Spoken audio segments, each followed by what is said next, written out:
مدینہ منورہ کی گلیوں میں ایک نابینا شخص رہتا تھا۔ وہ یہودی تھا، نابینا بھی تھا۔ وہ دن رات رسول کریم صلی اللہ علیہ وآلہ وسلم کے خلاف لوگوں کو بھڑکاتا رہتا تھا۔ وہ آپ کے بارے میں جھوٹی باتیں پھیلاتا۔ وہ نابینا شخص لوگوں کو کہتا کہ محمد اس طرح کا ہے، محمد اس طرح کا ہے، وغیرہ وغیرہ، اور ساتھ میں کہتا کہ محمد کی باتوں پر کبھی بھی یقین مت کرنا۔ وہ نابینا تھا، آنکھیں کام نہیں کرتی تھیں، یہودی بھی تھا، اور ہر وقت لوگوں کو رسول کریم صلی اللہ علیہ وسلم کے خلاف بھڑکاتا رہتا تھا۔ اب آگے سنیں، آپ حیران رہ جائیں گے۔ آگے سنیں، آپ کا سینہ ٹھنڈا ہو جائے گا، سینے میں ٹھنڈ پڑ جائے گی، اور پھر آپ آقا کریم کے امتی ہونے پر فخر محسوس کریں گے انشاءاللہ۔ ایک بار یہ واقعہ دل کے کانوں سے سنیں۔ مدینہ منورہ کی گلیوں میں ایک نابینا شخص رہتا تھا، یہودی تھا۔ وہ دن رات رسول کریم صلی اللہ علیہ وسلم کے خلاف لوگوں کو بھڑکاتا رہتا تھا، آپ کے بارے میں جھوٹی باتیں پھیلاتا رہتا تھا۔ اب صحابہ کرام اکثر اس شخص کی باتوں پر غصے میں آ جاتے تھے۔ آپ غصہ کرتے، لیکن رسول کریم صلی اللہ علیہ وسلم صحابہ کرام کو ہمیشہ صبر کی تلقین کرتے، صبر کی تلقین کرتے۔ اب وہ شخص، یہودی شخص، رسول کریم صلی اللہ علیہ وسلم کے خلاف باتیں کرتا، صحابہ سے برداشت نہیں ہو پاتا تھا، صحابہ برداشت نہیں کر سکتے تھے۔ اللہ اکبر! جب صحابہ کرام اس شخص پر غصہ کرتے، اسے مارنے پہ تیار ہو جاتے، تب رسول کریم صلی اللہ علیہ وسلم صحابہ کرام کو صبر کی تلقین کرتے۔ صبر کی تلقین سنتے ہی صحابہ کرام خاموش ہو جاتے، صحابہ کرام چپ ہو جاتے۔ اب حیرت کی بات یہ تھی کہ رسول کریم صلی اللہ علیہ وسلم روزانہ اس نابینا شخص کے پاس کھانا لے کر جاتے۔ وہ نابینا شخص ایک تو یہودی تھا، دوسرا نابینا، تیسرا لاوارث بھی تھا۔ اس کے اپنے تو تھے مگر اس کے ہمدرد نہیں تھے، اس کے اپنے تو تھے مگر اس کی کوئی دیکھ بھال نہیں کرتا تھا۔ حیرت کی بات یہ تھی کہ رسول کریم صلی اللہ علیہ وسلم روزانہ اس نابینا شخص کے پاس کھانا لے کر جاتے۔ وہ نابینا شخص جو رسول کریم صلی اللہ علیہ وسلم کے خلاف لوگوں کو بھڑکاتا تھا، کہتا تھا کسی بھی حال میں تمہیں محمد کی باتوں پر یقین نہیں کرنا چاہیے، محمد کی باتیں نہیں ماننی چاہیے۔ اسی نابینا کے لیے میرے رسول کریم روزانہ اپنے گھر سے کھانا اٹھاتے، کھانا لے کر جاتے اور اپنے ہاتھوں سے اسے کھانا کھلاتے۔ اس نابینا شخص کو میرے آقا کریم اپنے ہاتھوں سے کھانا کھلاتے۔ رسول کریم نے کبھی بھی نہیں فرمایا تھا کہ بھائی میں تمہیں روزانہ کھانا کھلاتا ہوں اور اپنے گھر سے کھانا لے کر آتا ہوں، روزانہ تیری بھوک مٹاتا ہوں، وقت نکال کر آتا ہوں، یار ٹائم لگتا ہے، اور تم بدلے میں میری شکر گزاری کرنے کے بجائے لوگوں کو میرے خلاف بھڑکاتے ہو۔ رسول کریم نے کبھی بھی نہیں فرمایا تھا۔ پتا تھا رسول کریم کو کہ یہ مجھے گالیاں دیتا ہے، اور جب رسول کریم صلی اللہ علیہ وسلم اسے کھانا کھلا رہے ہوتے تھے تو اس وقت بھی وہ شخص کہتا تھا کہ یہاں جادوگر رہتا ہے، تو جادوگر کے بارے میں جانتا ہے؟ اس کا نام محمد ہے، وہ جادوگر ہے، کبھی بھی اس کی باتوں پر نہ آنا، وہ تمہیں خوب ورغلائے گا، اپنے دین پر لانے کی کوشش کرے گا، مگر کبھی بھی اس کی بے تکی باتوں پر نہ آنا۔ اس طرح کی رسول کریم کو باتیں کہتا، اور میرے رسول کریم صلی اللہ علیہ وسلم نے کبھی بھی اس شخص کو نہیں فرمایا تھا کہ بھائی میں تمہیں روزانہ کھانا کھلاتا ہوں اور گھر سے کھانا لے کر آتا ہوں، اور تم بدلے میں میری شکر گزاری کرنے کے بجائے لوگوں کو میرے خلاف بھڑکاتے ہو۔ یار یہ کوئی اچھا کام تو نہیں ہے۔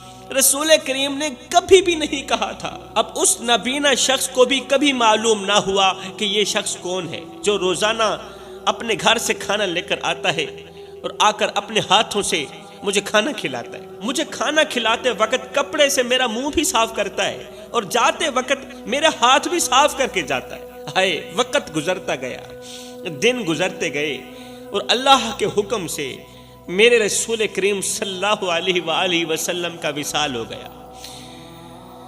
آپ اس دنیا فانی سے رخصت ہو کر اگلی نا ختم ہونے والی دنیا میں چلے گئے۔ رسول کریم کا وصال ہو گیا۔ جب آپ کا وصال مبارک ہوا تو اس یہودی بوڑھے شخص نے بہت ہی زیادہ خوشی کا اظہار کیا، بہت ہی زیادہ خوشی منائی۔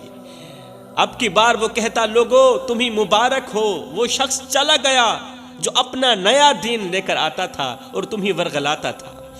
خیر، رسول کریم صلی اللہ علیہ وسلم کے بعد حضرت سیدنا ابو بکر صدیق رضی اللہ تعالی عنہ نے خلافت سنبھالی۔ ایک دن حضرت سیدنا ابو بکر صدیق رضی اللہ تعالی عنہ نے حضرت سیدنا عمر فاروق رضی اللہ تعالی عنہ سے کہا کہ مجھے نبی کریم صلی اللہ علیہ وسلم کے وہ تمام کام دکھاؤ، وہ تمام کام دکھاؤ جو آپ روزانہ بڑے شوق سے کرتے تھے۔ ان تمام کاموں کے بارے میں بتاؤ نا، جن کاموں کے بارے میں مجھے علم نہیں ہے، تاکہ میں ان کاموں کو آگے جاری رکھ سکوں جو میرے رسول کریم اپنی حیات مبارکہ میں کیا کرتے تھے، جن کاموں کا مجھے علم نہیں تھا۔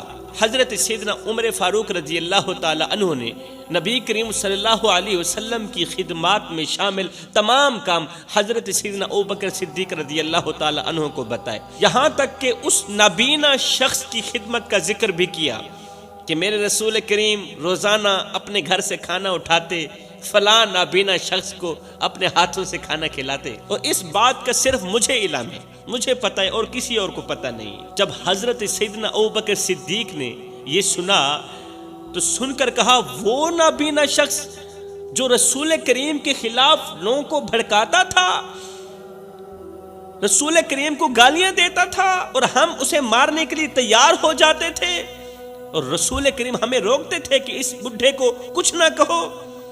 سیدنا عمر فاروق نے کہا، جی ہاں، اسی نابینا شخص کو میرے رسول کریم روزانہ کھانا کھلاتے تھے۔ حضرت سیدنا ابو بکر صدیق نے کہا، آج کے بعد یہ کام میں خود کروں گا۔ اس کام کو جاری رکھتے ہوئے اگلے دن حضرت سیدنا ابو بکر صدیق نے اپنے گھر سے کھانا اٹھایا، نابینا شخص کے گھر پہنچ گئے، نابینا شخص کے پاس پہنچے اور اسے کھانا کھلانے لگے، نابینا شخص کو اپنے ہاتھوں سے کھانا کھلانے لگے۔ جیسے ہی حضرت سیدنا ابو بکر صدیق نے اسے کھانا کھلایا تو نابینا شخص نے فوراً ہی کہا کہ تم وہ شخص تو نہیں ہو جو روزانہ مجھے کھانا کھلایا کرتے تھے، تم وہ شخص تو نہیں ہو، وہ پہلے والا شخص کہاں چلا گیا ہے، اور اس نے آج تجھے کیوں بھیجا ہے، وہ آج خود کیوں نہیں آیا، تم وہ شخص تو نہیں لگتے جو پہلے مجھے کھانا کھلانے آیا کرتے تھے، وہ شخص کیوں نہیں آیا، کیا وجہ بن گئی، اس نے تجھے کیوں بھیجا؟ اللہ اکبر۔ یہ سن کر حضرت سیدنا ابو بکر صدیق حیرت میں پڑ گئے، حیرت سے بولے، او نابینے، تمہیں یہ کیسے معلوم ہوا کہ میں وہ نہیں ہوں؟ تمہیں کیسے پتا چلا کہ میں وہ نہیں ہوں؟ تیری نظریں تو کام نہیں کرتی۔ نابینا شخص نے کہا، جو شخص پہلے آتا تھا نا، وہ بڑی نرمی اور محبت سے مجھے کھانا کھلاتا تھا، جو آپ سے پہلے آتا تھا نا، وہ بڑی نرمی اور بڑی محبت سے مجھے کھانا کھلاتا تھا، اگر کوئی لقمہ بڑا ہوتا تو وہ اسے چھوٹا کر کے مجھے کھلاتا تھا، اور اگر کھانا سخت ہوتا تو وہ کھانے کو نرم کر کے میرے منہ میں ڈالتا تھا، میرے منہ میں رکھتا تھا۔ لیکن تمہارے اندر وہ چیز نہیں ہے جو پہلے والے شخص کے اندر تھی، تمہارے اندر وہ نرمی نہیں ہے جو پہلے والے شخص کے اندر تھی، اس لیے مجھے یقین ہو گیا ہے کہ تم پہلے والے شخص نہیں ہو۔ ہائے، نابینا شخص کی یہ بات سنتے ہی حضرت سیدنا ابو بکر صدیق رضی اللہ تعالی عنہ کی آنکھوں سے آنسو بہنے لگے۔ آپ نے لرزتی ہوئی آواز میں کہا، روتے ہوئے کہا، او نابینا شخص، وہ شخص جو پہلے تمہیں کھانا کھلانے آتا تھا، تمہیں پتہ ہے وہ کون تھا؟ کہا، میں نہیں جانتا وہ کون تھا، پر جو بھی تھا بہت ہی اچھا انسان تھا، بہت ہی اچھا انسان تھا۔ یہ سنتے ہی سیدنا ابو بکر صدیق رو پڑے۔ روتے ہوئے آپ نے فرمایا، وہ کوئی عام نہیں تھا، وہ محمد مصطفیٰ تھا۔ اللہ اکبر۔ وہ کوئی عام نہیں تھا، وہ اللہ کا محبوب تھا، وہ کوئی عام نہیں تھا، وہ ابو بکر صدیق کا نبی تھا، ابو بکر کا سردار تھا۔ یہ سنتے ہی نبینا شخص کا جسم کانپنے لگا، اس کی آنکھوں سے آنسو بہنے لگے، اور وہ روتے ہوئے بولا، نابینا شخص روتے ہوئے بولا، وہی محمد جس کو میں دن رات برا بھلا کہتا رہا، وہی محمد جس کی میں غیبت کرتا رہا، جس پر جھوٹے الزام لگاتا رہا، لوگوں کی نظروں میں جسے میں برا بناتا رہا، کیا وہی شخص میری خدمت کرتا رہا؟ کیا وہی شخص اپنے ہاتھوں سے مجھے کھانا کھلاتا رہا؟ کیا وہی شخص کھانا کھلانے کے بعد میرا منہ بھی صاف کرتا تھا اور میرا ہاتھ بھی صاف کرتا تھا؟ ابوبکر صدیق نے روتے ہوئے کہا جی ہاں، وہی شخص روزانہ اپنے گھر سے کھانا لے کر آتا تھا اور تیری بھوک مٹاتا تھا، وہ اس دنیا فانی سے رخصت ہو گیا ہے۔ اس یہودی نے کہا، پھر جلدی کرو، میرے اوپر ایک چھوٹا سا احسان کر دو، جلدی کرو، مجھے کلمہ پڑھا کر مسلمان کر دو، مجھے کلمہ پڑھا کر مسلمان کر دو، مسلمان کرنے کے بعد پھر میں تمہیں ایک اور خاص بات بھی بتاؤں گا۔ جب میں مسلمان ہو جاؤں گا نا، پھر میں تمہیں ایک بات بتاؤں گا۔ سیدنا ابوبکر صدیق رضی اللہ تعالی عنہ نے اس بڈھے کو کلمہ پڑھایا، کلمہ پڑھا کر مسلمان کیا، پھر فرمایا بتاؤ کون سی بات ہے؟ اس یہودی نے کہا جب رسول کریم مجھے کھانا کھلاتے تو اس انداز میں کھلاتے، اس طرح کھلاتے جس طرح ایک ماں اپنے 3 دن کے بھوکے بیٹے کو کھانا بھی کھلاتی ہو اور نرمی سے پیار بھری محبت بھری باتیں بھی کرتی ہو۔ سبحان اللہ، وہ مجھے اس طرح کھانا کھلاتے تھے جس طرح ایک ماں اپنے 3 دن کے بھوکے بیٹے کو کھانا بھی کھلا رہی ہو اور نرمی سے پیار بھری محبت بھری باتیں بھی کر رہی ہو۔ اللہ اکبر۔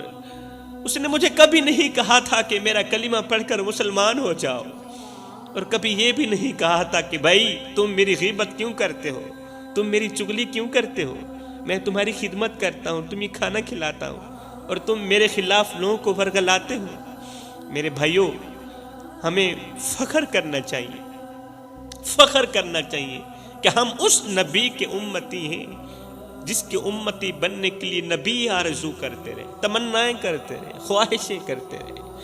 اللہ اکبر۔ کوئی تو ہاتھ پھیلا کے کہہ رہا تھا، ربنا وابعث فیہم رسولا، مالک آنکھیں بڑی ہو گئی ہیں، اب تو رسول بھیج بھی دے۔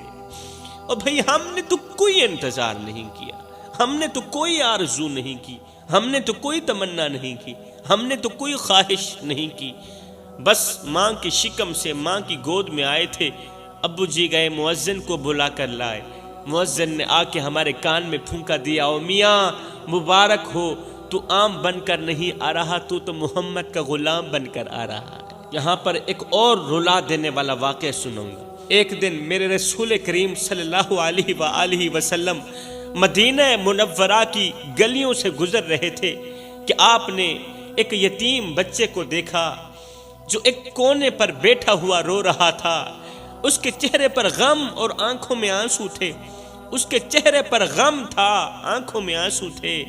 میرے رسول کریم صلی اللہ علیہ وسلم اس بچے کے قریب گئے، قریب جا کر بیٹھے، بچے کے سر پر شفقت بھرا ہاتھ رکھا اور نہایت ہی محبت سے پوچھا، بیٹے تم کیوں رو رہے ہو؟ بچے بتاؤ نا تم کیوں رو رہے ہو؟ روتے ہوئے بچے نے سر اٹھایا، آپ کی طرف دیکھ کر کہا، یا رسول اللہ میرے والد کا انتقال ہو گیا ہے، میرے باپ کا انتقال ہو گیا ہے، اب میرا کوئی نہیں رہا اس دنیا میں، میرے پاس کھانے کے لیے کچھ نہیں، پہننے کے لیے کپڑے نہیں، اور کھیلنے کے لیے کوئی ساتھی بھی نہیں میرا، میں یتیم اور لاوارث ہو چکا ہوں، میرا نہ تو بھائی ہے اور نہ ہی تو کوئی میری بہن ہے، ایک باپ کا سہارا تھا وہ بھی چلا گیا، اور میری ماں تو کب کی میرے ساتھ بے وفائی کر کے ہمیشہ کے لیے چلی گئی ہے۔ ہائے، بچے کی درد بھری باتیں سن کر میرے رسول کریم صلی اللہ علیہ وسلم کی آنکھوں میں آنسو آ گئے۔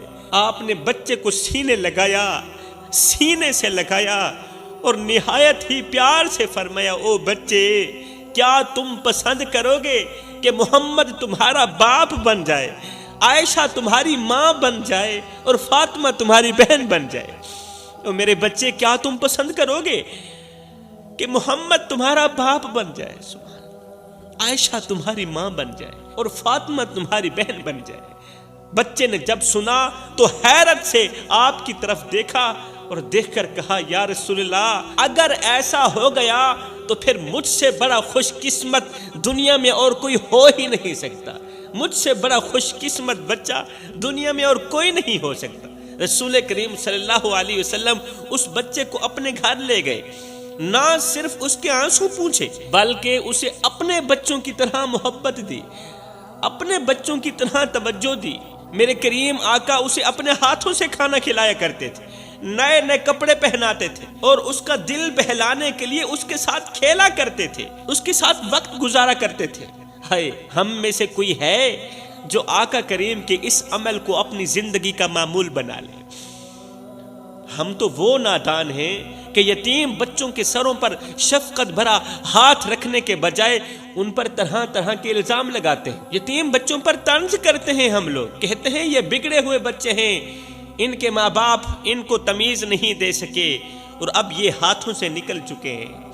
اللہ اکبر۔ میرے رسول کریم صلی اللہ علیہ وسلم نے فرمایا جب کوئی شخص کسی یتیم بچے کے سر پر شفقت بھرا ہاتھ رکھتا ہے نا، محبت بھرا ہاتھ رکھتا ہے نا، تو جتنے بال اس کے ہاتھ کے نیچے آتے ہیں، یتیم بچے کے سر کے جتنے بال اس کے ہاتھ کے نیچے آتے ہیں نا، اللہ تعالیٰ اتنی ہی نیکیاں اس کے نامہ اعمال میں لکھ دیتا ہے۔ اندازہ لگائیے ایک ہاتھ کے نیچے کتنے بال آتے ہیں، اللہ تعالیٰ فری میں مفت میں اتنی نیکیاں اس کے نامہ اعمال میں لکھ دیتا ہے جو شخص کسی یتیم بچے کے سر پر شفقت بھرا ہاتھ رکھتا ہے۔ ایک دن میرے کریم آقا مسجد نبوی میں تشریف فرما تھے، اچانک ایک غریب شخص آیا جس کے کپڑے پھٹے ہوئے تھے، چہرے پر تھکن اور آنکھوں میں مایوسی تھی۔ وہ لرزتی ہوئی آواز میں بولا یا رسول اللہ میں کئی دنوں سے بھوکا ہوں، میرے گھر میں کچھ نہیں ہے کھانے کے لیے اور میرے بچے بھوک سے بلک رہے ہیں۔ یا رسول اللہ کیا میری اس حالت کو بدلنے کا کوئی راستہ ہے؟ ہائے اس کی حالت زار دیکھ کر میرے رسول کریم کا دل بھر آیا۔ آپ نے صحابہ کی طرف دیکھا اور فرمایا صحابہ کوئی ہے جو اپنے اس بھائی کی مدد کرے، کوئی ہے جو اپنے اس غریب بھائی کی مدد کرے۔ ایک صحابی اٹھے، کہا یا رسول اللہ میں اسے اپنے گھر لے جاؤں گا، میں اس کی مدد کروں گا، میں اس کو کھانا کھلاؤں گا۔